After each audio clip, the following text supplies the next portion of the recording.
Oke, Assalamualaikum warahmatullahi wabarakatuh. Selamat pagi, selamat siang, selamat sore, dan selamat malam. Perkenalkan kembali, nama gue Akbar Muhammad Faisal, atau bisa dipanggil Akbar. Di sini sebagai asisten laboratorium untuk lab konversi energi listrik di modul 4 dan 5. Nah, mungkin jika kalian menonton video ini, gue mau ucapin mohon maaf, berarti praktikumnya itu dilaksanakan secara asinkron. Nah, di video ini gue bakal ngejelasin lebih lanjut terkait percobaan yang bakal kalian lakuin terkait dengan simulasi MATLAB-nya. Nah, untuk dasar teorinya, mungkin kalian bisa nonton ulang di video yang udah ada di Mas ataupun di web alkoholnya. Seperti itu. Gue mau ucapin mohon maaf dulu sebesar-besarnya karena ada lain hal sehingga harus dilaksanakan secara asinkron. Nah, mungkin di sini gue bakal nanti gue bakal ngasih link Bit.ly yang nanti akan ke direct ke Google Drive. Nah, ini Google Drive itu isinya adalah toolkit yang bakal kalian pakai buat selama ngerjain laporan dan melaksanain simulasi percobaannya. Nah, di sini file pertama ada file MATLAB-nya. File MATLAB modul 4 dan 5, yaitu ada 3, ada berbeban, ada open circuit, dan ada short circuit. Nah, terus mungkin lanjut ke laporan. Jadi laporan ini mungkin kalian udah pernah lihat ataupun belum pernah lihat. Jadi pertama itu outline pertamanya itu adalah covernya. Terus setelah itu nanti ada dasar teori. Jadi dasar teori ini adalah apa yang udah gue jelasin di dasar teori modul 4 dan 5. Mungkin kalian bisa lihat di videonya itu gue ngejelasin terkait dengan pengertiannya, komponen penyusunnya, terus gue juga ngejelasin power flow diagram, cara kerja, dan lain-lain lah. Kayak gitu. Nah, ini buat pengolahan data. Jadi pengolahan data di modul 4 dan 5 ini ada 4 bagian kalau dari gue. Ini bakal gue jelasin masing-masing nanti. Terus lanjut ke analisis, terus kesimpulan, tugas tambahan nanti, terus ada foto absensinya. Nah, mungkin lanjut ke file berikutnya, itu adalah lembar data percobaan. Nah, ini lembar data percobaannya. Jadi, percobaan di modul generasi sinkron ini ada 2 percobaan. Percobaan beban nol atau no load sama percobaan berbeban. Nah, bedanya itu apa? Bedanya itu adalah di yang kalian variasiin. Jadi di percobaan beban nol, itu yang kalian variasiin adalah IF-nya. Tapi kalau di percobaan berbeban, itu yang kalian variasiin adalah nilai bebannya. Mungkin nanti bakal lebih kebayang di simulasi MATLAB-nya. Kayak gitu. Nah, mungkin gue bakal lanjut ke MATLAB-nya. Jadi buat ngoperasin MATLAB itu, pertama nanti kalian bakal kebuka tampilan kayak begini nih. Tuh. Nah, nanti buat uh, make file MATLAB-nya, yang tadi udah gue kasih, itu kalian klik Simulink ini. Nah, nanti di Simulink ini, kalian tinggal klik Open buat nge-open filenya.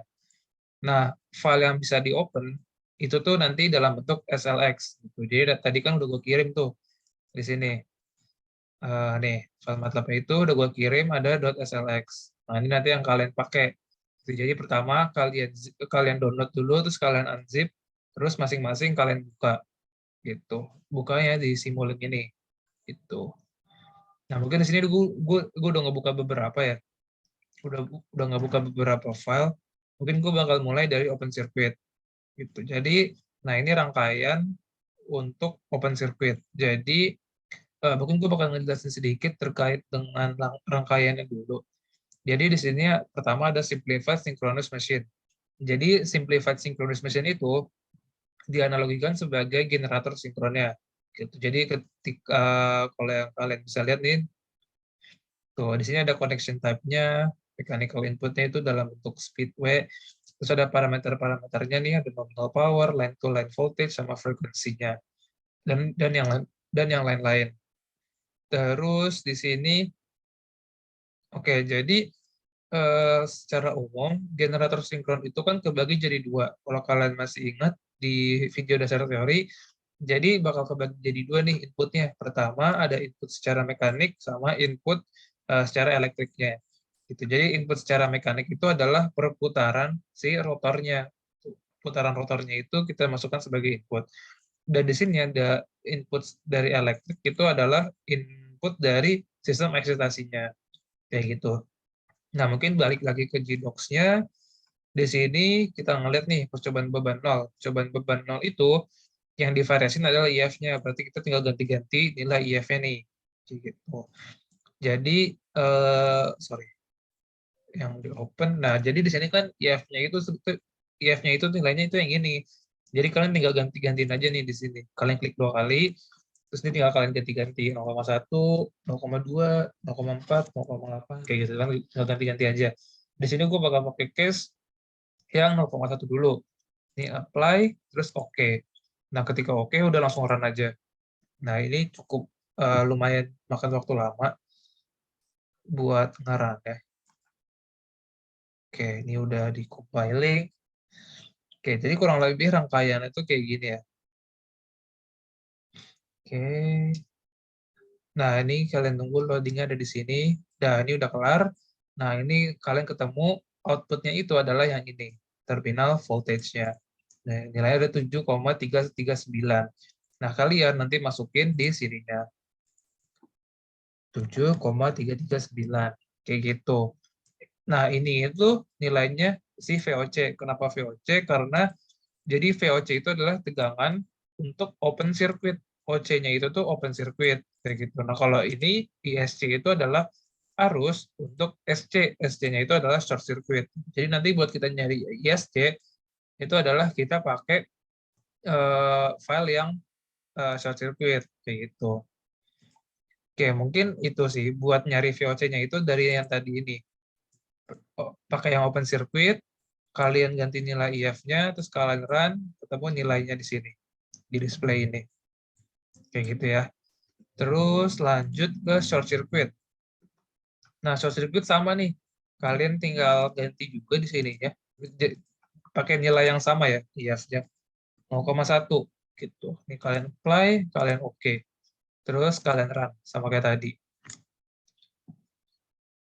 Ya, kalian run nanti dapat nilainya sama di paling kanan nilai outputnya, yaitu adalah stator current 26,86. Kalian masukin di sini 26,86 gitu. Jadi buat di percobaan beban 0 ini kita pakai dua file, yaitu open circuit sama short circuit. Nah, nanti yang open circuit itu kalian pakai buat nyari tegangannya, VOC-nya. Terus kalau yang short circuit itu kalian pakai buat nyari arusnya. Kayak gitu. Nah, terus nyari akses. Cara nyari akses itu kayak gimana? Ini udah ada rumusnya di sini. Jadi di sini tinggal dipakai aja rumusnya VOC per akar 3 dikali ISC. Ini udah ada kan nih VOC-nya, ini ISC-nya. Kayak gitu. Nah, nanti kalian ketemu 4 nilai, terus kalian rata-ratain. Kayak gitu. Nah, sekarang mungkin lanjut ke percobaan berbeban. Jadi di percobaan berbeban ini yang divariasiin adalah nilai bebannya. Kalau tadi yang divariasiin adalah IF-nya, kalau yang di percobaan berbeban itu yang divariasiin adalah bebannya. Nah, ini gimana caranya? Caranya itu adalah ini percobaan, kita pakai percobaan yang berbeban. Oh iya, sorry, tadi ada yang kelewat. Mungkin buat rangkaian ini, rangkaian open circuit sama rangkaian short circuit. Itu bedanya itu adalah di sini nih, di sebelahnya continuous nih. Gitu. Jadi kalau di short circuit itu tuh langsung dari line langsung ke ground gini aja. Tapi kalau misalkan yang open circuit itu dia kebuka. Gitu nih. Ini kalau kita klik 2 kali itu bridge step-nya adalah open circuit. Kayak gitu kurang lebih. Oke, kita balik lagi ke yang tadi ke percobaan berbeban.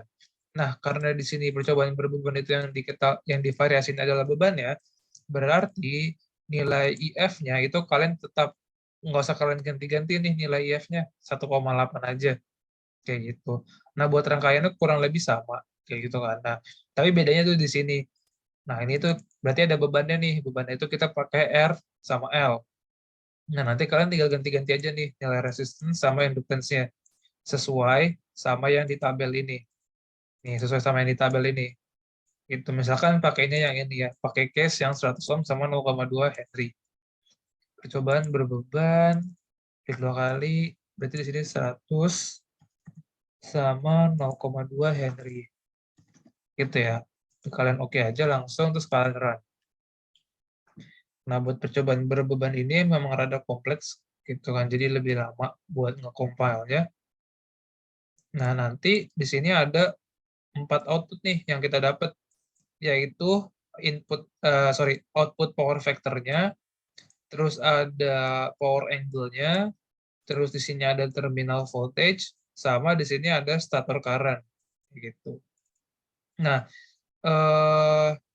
kita lihat lagi ke GDocs. Jadi di GDocs ini itu yang pertama di tabel pertama yang kita cari itu adalah kita disuruh nyari P sama Q. P sama Q itu adalah daya aktif sama daya reaktifnya. Nah, ini udah ada juga rumusnya nih. Jadi tinggal dipakai aja. Nah, mungkin yang perlu dicari itu adalah nilai ini pertama. Jadi ketika kita pengen nyari P itu adalah akar 3 dikali VT. VT itu adalah yang ini, terminal voltage. Jadi 132,8. Terus akar 3 dikali 132,8 dikali IA. IA-nya itu kita pakai yang ini, stator current. 1,158. Stator current-nya itu ini. Jadi dikali 1,158. Terus lanjut ke cos theta. Cos theta itu adalah ini, power angle-nya. Jadi cos dari 32,76 itu berapa? Jadi yang di bawah-bawah itu adalah nilai tetanya. Gitu. Jadi cos 32,76 sama sin 32,76. Kayak gitu. Nah, buat ngebedain P sama Q, cuma beda di sini aja, cos sama sin. Kayak gitu. Terus nanti kalian isi dari sini masing-masing. Kayak gitu. Nah, terus buat tabel kedua, ini. Nah, tadi kan udah ada nih VT-nya. Berapa tadi VT-nya? Bentar. 132,8, kalian tulis 132,8, terus IA sudut theta. IA sudut tetanya itu adalah ini 1,158 dengan sudut 32,76. Jadi 1,158 dengan sudut 32,76. Nah, nulisnya kayak gini ya. Ini kan kalian udah familiar lah ya dengan tulisan kayak gini. Ini maksudnya adalah bilangan fasor. Gitu. Jadi dia ada derajatnya. Nah, nanti yang kalian cari itu adalah 3 ini nih. Pertama kalian nyari V phase, terus kalian nyari X beban, terus kalian nyari EA sudut theta. Nah, ini juga udah ada rumusnya nih di bawah. Gitu. Jadi V phase itu rumusnya ini, VT per akar 3, terus nyari X beban itu udah ada juga rumusnya, 2pi F kali L. F-nya itu pakai yang 50 Hz, terus L-nya itu pakainya yang ini, induktornya 0,2. Terus X bebannya udah ketemu, terus kalian cari EA-nya. EA-nya itu rumusnya juga udah ada di sini. Pertama adalah V phase. V phase sudut 0. V phase itu adalah yang ini, kolom ini, terus R beban. R beban itu adalah resistornya, 100. Jadi bebannya aja ya, nggak usah 100 plus 0,2. Terus dikali IA sudut theta. IA sudut tetanya itu udah ada, ini, terus plus J. J-nya itu adalah imajiner. Buka kurung XS. Nah, XS-nya itu kita pakai yang sudah dirata-ratakan. Gitu. Jadi, XS-nya itu adalah ketika nanti kalian udah dapat nih 4 nilai XS-nya, kan kalian rata-ratain nih. Gitu. Nanti kalian rata-ratain dapat nilai XS-nya nih. Gitu. Nah, berarti harusnya XS buat masing-masing dari kalian itu tuh sama harusnya. Kayak gitu. Nah, terus tambah X beban. Itu ya, X bebannya itu yang ini udah ada, terus IA sudut theta. IA sudut theta itu yang tadi ini. Kayak gitu. Jadi kurang lebih udah ada semua sih rumus-rumusnya. Mungkin nanti kalau kalian ada yang bingung, bisa langsung line gue aja, tanya terkait dengan data percobaan ini. Buat lebih lanjutnya itu gimana. Sama mungkin kalau kalian ada yang mau nanya-nanya terkait dengan simulingnya, ada yang rusak kah atau gimana, itu bisa PC gue juga nanti. Kayak gitu. Oh iya, sama satu lagi. Jadi, ini kan tadi gue ngisinya baru satu baris ya. Ini juga satu baris. Nah, nanti gue pengennya itu adalah kalian masing-masing aja. Gitu. Misalkan kalian berempat kan. Misalkan kalian berempat, berarti nanti yang satu siapa, dua siapa, tiga siapa, empat siapa. Jadi nggak usah ribet-ribet nyari empat-empatnya gitu. Yang ini juga kayak begitu, masing-masing juga. Yang ini juga gitu masing-masing. Oke, kurang lebih kayak gitu sih buat cara ngisi tabelnya, kurang lebih kayak gitu. Nah, mungkin gue lanjut lagi ke format laporan. Jadi tadi format laporan ada yang ke skip, yaitu adalah di lembar data percobaannya.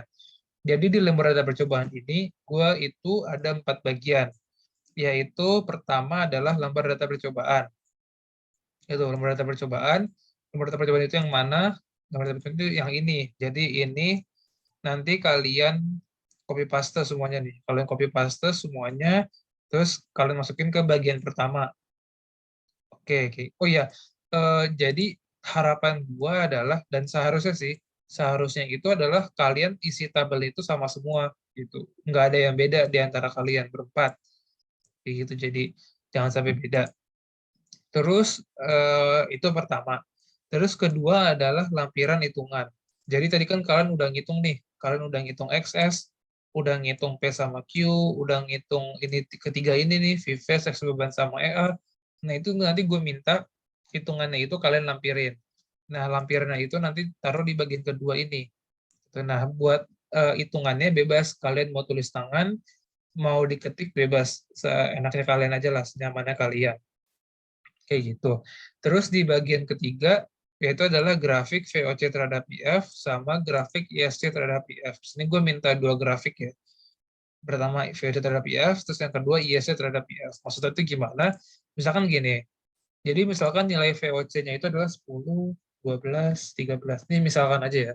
Terus di sini nilainya itu 24, 20, 15. Nah nanti gue pengen kalian bikin grafik nih. Grafik di antara IF sama VOC, sama grafik IF terhadap ISC. Gitu. Nah, nanti tujuan dari grafik ini adalah kalian bisa menganalisis tuh grafiknya makin lama makin naik atau makin lama makin turun. Kayak gitu sih sebenarnya tujuan dari grafik ini. Nah, terus keempat nih, terakhir diagram fasor. Mungkin di dasar teori, di video dasar teori, itu tuh gue udah sempat jelasin terkait dengan diagram fasor. Nah, mungkin gue bakal recall sedikit terkait diagram fasor. Ini tuh kayak gini bentuknya kan diagram fasor. Sorry, jangan begini. Jadi bentuk diagram fasor itu kan kayak begini nih. Nah, ini ada 3 jenis nih. Ada lagging power factor, ada unity power factor, sama leading power factor. Gitu. Nah, sebenarnya tujuan dari gua pengen bikin kalian bikin diagram fasor itu adalah biar kalian bisa mengidentifikasi bahwa mesin yang kalian simulasiin itu tuh dia power factor-nya itu lagging, unity, atau leading. Kayak gitu. Nah, cara gambarnya itu gimana? Nah, mungkin gini nih. Jadi, sebenarnya kalian itu udah punya nilai-nilai variabel dari diagram fasor ini. Dari hasil hitungan di sini. Nih, jadi tadi kalian udah ngitung nih nilai EA-nya berapa. Nah, sebenarnya EA itu adalah representatif buat si diagram fasornya. Gitu. Jadi, misalkan nih, VV sudut 0. VV sudut 0 itu kan VT ya. VT-nya. Nah, nanti VT-nya itu kan sudutnya 0 nih. Kayak gitu. Nah, ini mungkin gue bisa gambar. Ini kan VT-nya nih. Gitu. Nah, terus lanjut ke R beban IA sudut theta. Itu tuh yang ini. R beban IS. Terus lanjut ke JXS IA. JXS IA itu adalah yang ini. Gitu. Nah, nanti terakhir adalah EA-nya. Ini udah ada juga rumus ininya, nilainya. Gitu. Jadi nanti kalian udah dapat semua nilai-nilainya, ya tinggal kalian masukin aja ke diagram fasornya. Kayak gitu. Sebenarnya cara gambarnya tuh kayak gitu. Cara gambar diagram fasor. Mungkin nanti kalian, oke, mungkin buat pengolahan datanya kayak gitu. Jadi ada 4 bagian. Nah, nanti kalian kalau ada yang mau ditanya terkait pengolahan data ini, bisa langsung line gue aja kalau ada yang bingung dan gimana. Kayak gitu. Nah, mungkin lanjut ke analisis. Nah, ini analisis itu kalian bebas sih mau analisis apa aja. Gue nggak bebasin. Mau bentuknya kayak gimana juga bebas. Gitu. Tapi kalau bisa selengkap mungkin ya. Terus kesimpulan. Nah, buat kesimpulan ini gue ada preferensi sendiri. Preferensi yaitu adalah kalian bikin kesimpulannya itu bullet point segini, jadi lebih enak buat ngebaca kesimpulan kalian. Gitu. Terus lanjut tugas tambahan. Nanti tugas tambahannya bakal gue kasih lewat line aja. Terus foto absensi. Gitu. Oke. Oke, jadi gue pengen ngasih tahu juga rekomendasi kalian buat ngerjain format laporan di modul 2, itu gue sebenarnya lebih concern ke bagian pengolahan data sama ke bagian analisis. Jadi kalau bisa kalian maksimalin di bagian analisis sama pengolahan datanya. Gitu. Kalau misalkan dasar teori kan kalian tinggal lihat video aja gitu kan. Jadi kalau bisa maksimalin di 2 bagian ini. Kayak gitu. Oke, mungkin udah cukup sekian sih penjelasan buat simulasinya. Mungkin nanti kalau ada yang mau ditanyain, ya bisa langsung kontak aja. Itu lebih lanjut. Nah, ini nanti mungkin kalau kalian ada yang belum dapat kontak gua, ini kontak gua. Ini bisa ke WA, ini bisa ke Line ya. Oke, mungkin cukup sekian buat penjelasan dari simulasinya. Thank you semuanya. Sekali lagi gue mau ucapin mohon maaf karena dilakukan secara asinkron. Oke, selamat pagi, selamat siang, selamat sore, dan selamat malam semuanya. Terima kasih. Assalamualaikum warahmatullahi wabarakatuh.